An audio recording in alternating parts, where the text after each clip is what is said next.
Donc aujourd'hui je vous retrouve avec la deuxième conseil sur le lycée dans la série Back to School. Pas spécialement des conseils mais je vous parlais du lycée en général, donc voilà. Donc je vous parlerai déjà des profs. Donc les profs, franchement ça n'a pas changé beaucoup par rapport au collège, c'est des profs. Par contre ils dictent souvent, parfois ils vous disent même pas quand écrire, donc ils écrivent très mal au tableau. Je sais que déjà au collège ils écrivaient mal, mais alors là moi je trouvais que c'était encore pire. En mais c'était des pattes de mouche, moi il n'y a rien du tout. Et ils vont beaucoup plus vite, enfin quand ils écrivent vraiment c'est plus vite, quand ils dictent c'est pareil. Donc surtout si vous n'avez pas entendu quelque chose, n'hésitez pas à leur demander de répéter. Si vous n'avez pas compris quelque chose, demandez-leur d'expliquer. Donc bien sûr au lycée vous allez voir donc des premières et des terminales. Donc ça change vraiment beaucoup par rapport au collège, parce qu'au collège c'est pas du tout, enfin le rapport entre les secondes et les premières terminales n'est pas du tout le même qu'entre les 6e et les 3e. Donc vous verrez qu'au lycée les premières et les terminales sont beaucoup plus matures. Donc par exemple ils vont pas se moquer de vous, il y en a certains qui se moquent, voilà, mais des petits trucs comme ça, mais vraiment pas vraiment se moquer de vous, ils sont beaucoup plus matures. Il y en a certains qui sont quasi adultes. Il y a même des post-bac, donc c'est-à-dire qu'il y a des adultes, vos parents pourraient être dans votre lycée parfois. Après ça dépend des lycées, il y en a, ça s'arrête à la terminale. Et si vous trouvez vers votre salle, surtout n'hésitez pas à leur demander, parce que moi je sais que quand j'étais en seconde, une fois j'étais arrivée en retard et j'avais perdu ma salle vers le début d'année. Et j'avais demandé à un première ou terminale qui était dans le couloir et ils m'avaient répondu, enfin ils vont pas se moquer de vous. Ensuite on va parler un peu du travail. Donc vous verrez qu'au lycée vous aurez beaucoup plus de travail qu'au collège, c'est pas du tout le même travail. Donc surtout le soir en rentrant chez vous, relisez bien vos notes que vous avez écrites. Et si vous avez écrit un peu brouillon, parce que les profs dictent, vous avez écrit genre tout en bleu, tout en noir, sans couleur, c'est n'importe quoi, que ça vous donne vraiment pas envie de relire, réécrivez vos leçons le soir. Donc réécrivez au propre, sur une feuille, avec des couleurs, soulignez ce qui est important. Mettez en couleur ce qui est important, faites comme vous voulez tant que ça vous permet d'avoir envie de relire vos leçons. Et surtout recopiez tout ça sans ordinateur, sans portable, sans télé. Vraiment dans votre chambre, tranquille sur votre bureau. Oui, je sais plus ce que je voulais dire là. Je suis un peu plus...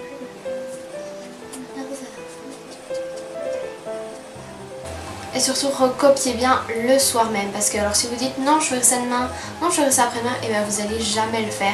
Vous allez vous retrouver avec un paquet comme ça à recopier et vous ne ferez jamais parce que c'est trop démotivant. Donc même si vous avez 3-4 feuilles à écrire, encore c'est pas beaucoup, 3-4 cours de 3 feuilles, faites-le vraiment tous les soirs. Moi je faisais pas ça, j'essayais d'écrire le plus propre possible et le plus coloré possible en cours.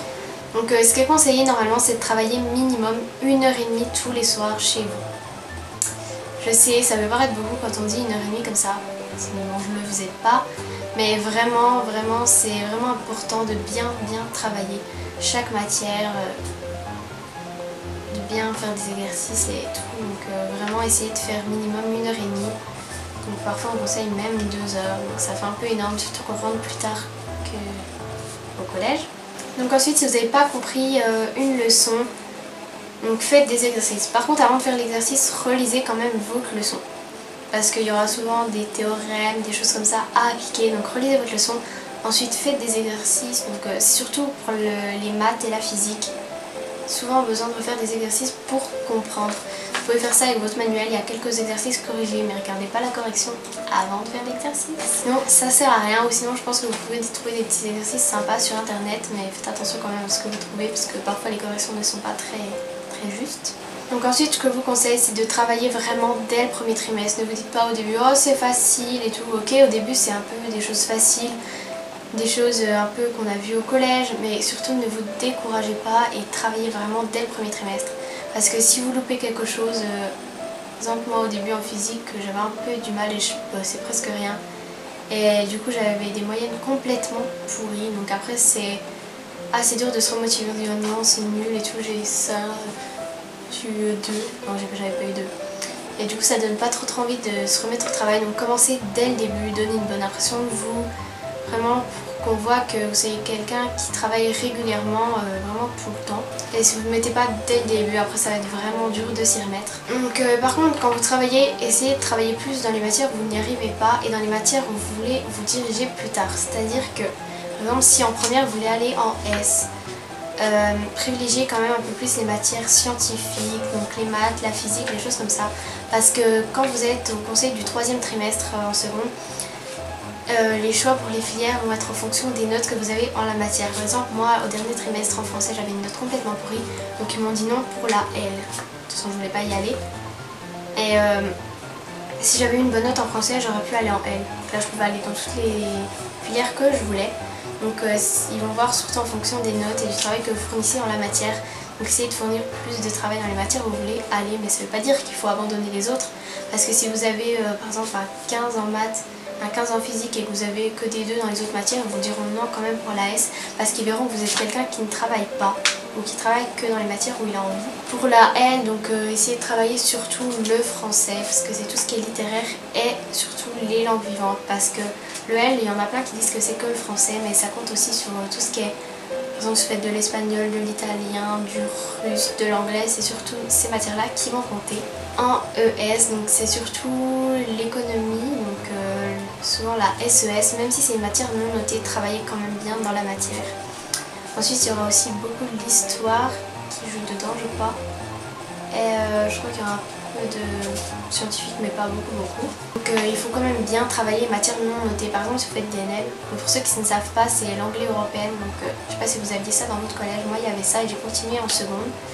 Donc c'est l'anglais peu approfondi. Donc en seconde, vous allez faire des matières en anglais. Donc moi, j'avais fait de l'SVT en anglais, de l'histoire en anglais et de l'économique et sociale en anglais. Donc travaillez quand même bien parce que si vous voulez continuer en première, il ne faut pas prendre quelqu'un qui ne travaille pas, donc qui fait juste l'option pour ne rien faire, même si c'est non noté, il faut quand même travailler. Il y a aussi par exemple les CES, nous ils nous faisaient des contrôles mais on était notés mais les notes ne comptaient pas dans le bulletin puisque c'est une matière qui ne compte pas dans le bulletin. Donc j'avais des bonnes notes et du coup j'aurais pu aller en ES si je voulais parce qu'il m'avait dit oui parce qu'il a vu que je travaillais quand même bien dans cette matière-là. Ensuite ce qu'il faut c'est ne pas mettre au lendemain les exercices, les DM, les choses comme ça et ne pas les faire la veille. Ça m'est déjà arrivé de me prendre la veille pour un DM un dimanche soir pour le lundi. C'est vraiment pas la bonne solution parce que vous allez faire ça vite fait, vous n'allez pas vous relire, ça va être du brouillon.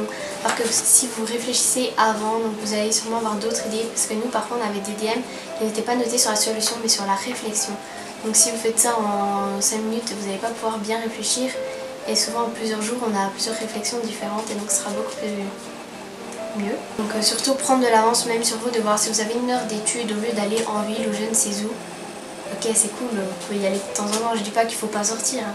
Mais si vous avez une heure d'études, surtout privilégiez de réviser une leçon, de faire vos exercices comme ça quand vous rentrez chez vous, vous êtes un peu plus tranquille, vous avez peu moins à travailler, vous pouvez passer plus de temps pour réviser les leçons qu'à faire des exercices. Et si vous n'avez pas compris, surtout pour un DM par exemple, s'il est donné à l'avance, vous pouvez demander à un prof, il vous expliquera sans problème. Et vous pouvez aussi vous demander à vos parents s'ils sont assez forts dans la matière et à vos frères et sœurs si vous en avez des plus grands. Ensuite, en cours, je vous conseille vraiment de bien écouter, d'être concentré et de prendre des notes sur tout ce que vous pensez être important parce que certains profs ne vous diront pas de noter et ils parlent, en fait ils disent plein de choses qui peuvent servir dans les interros et même pour le bac et pour plus tard. Et si vous écoutez bien en cours, c'est, je sais plus combien, il y avait un pourcentage, genre par exemple 50% de choses en moins à faire à la maison. C'est-à-dire que vous aurez retenu la moitié de la leçon en écoutant vraiment bien. Donc ça c'est un gain de temps. Si les leçons sont trop courtes et incomplètes, donc moi j'avais une prof d'histoire qui faisait des leçons mais en fait elles étaient un peu nulles. Elle disait pas grand chose, enfin elle parlait un peu mais c'était pas vraiment des choses très importantes. Et dans ces contrôles, si vous mettiez que ce qu'il y avait dans la leçon, c'était pas suffisant et vous n'aviez pas la note maximum. Donc je vous conseille vraiment d'ouvrir vos manuels. Donc si vous avez des manuels, même si vous n'en servez pas en cours, c'est pas pour qu'ils prennent la poussière. Vous pouvez les relire chez vous, vous avez souvent les définitions, par exemple en histoire, en maths, vous avez les théorèmes, des choses comme ça. Donc vraiment il y a des leçons et parfois elles sont vraiment bien expliquées. Et moi je trouve que parfois elles sont mieux expliquées que dans les cours. Ensuite je vais vous parler un peu des différences entre le collège et le lycée. Donc déjà pour les devoirs et les interros, donc au collège c'est surtout apprendre et réciter un peu la leçon. Alors qu'au lycée il faut apprendre, bien comprendre, au collège aussi, mais surtout réfléchir, c'est la réflexion qui compte, donc surtout dans les interros.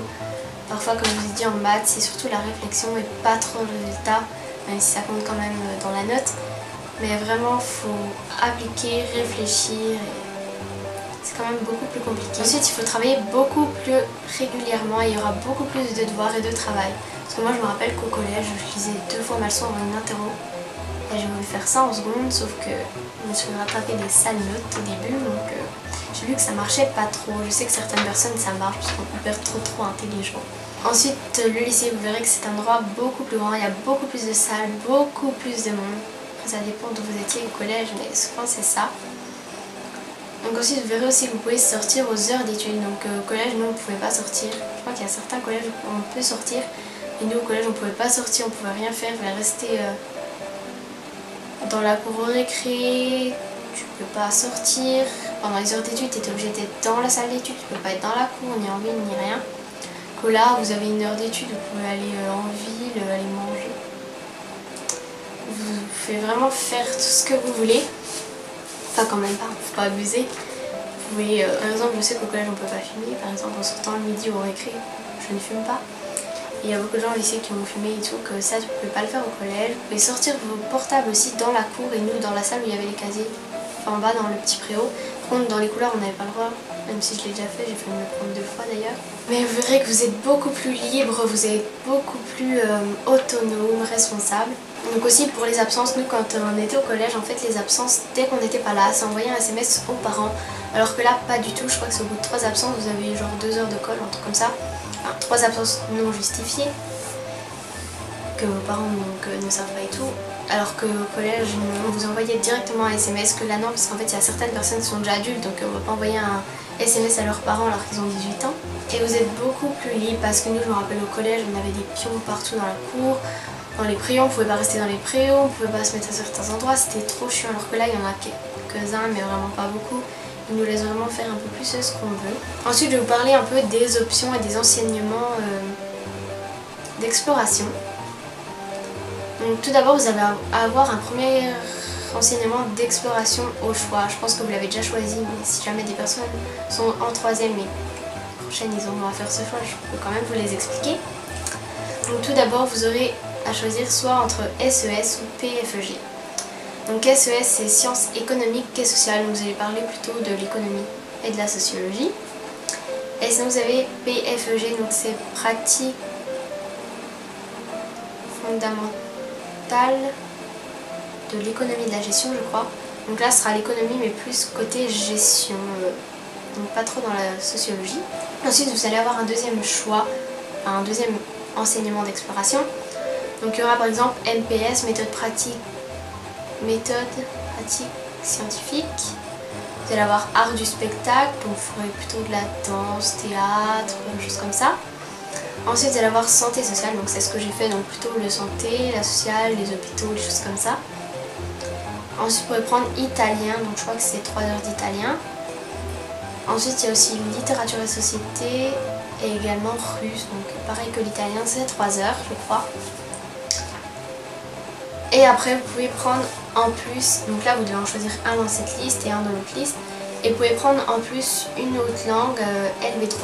Donc nous il y avait en choix soit italien, soit russe ou alors DNL, donc anglais européen. Donc moi j'ai pris DNL. Donc parfois suivant les établissements, la DNL peut être par choix et par bulletin s'il n'y a pas assez de place. Donc aussi je vais vous parler un peu des épreuves parce que nous on n'avait pas parlé qu'il y avait des épreuves en seconde et on a eu 2 épreuves dans l'année.